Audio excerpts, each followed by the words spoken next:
If equipped, the Stow N Vac system makes minor cleanups a breeze.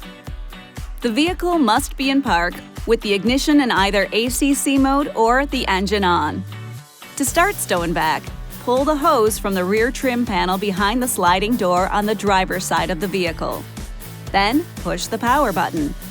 The vacuum will run for 10 minutes if the ignition is in the ACC position or continuously when the engine is on. In the ACC position, a low power light will come on after 9 minutes.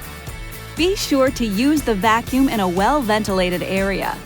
The crevice and upholstery tools are located in the front attachment compartment below the vacuum hose.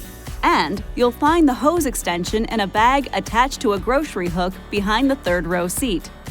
Make sure to clean and replace your vacuum filter and empty the debris bin as necessary. The filter and debris bin are located behind the lower access panel in back of the third row seat on the driver's side. After cleaning, the debris bin must be fully installed and locked for the vacuum to function properly. This video is not intended to take the place of your owner's manual. For complete details and other important safety information, please see your owner's information.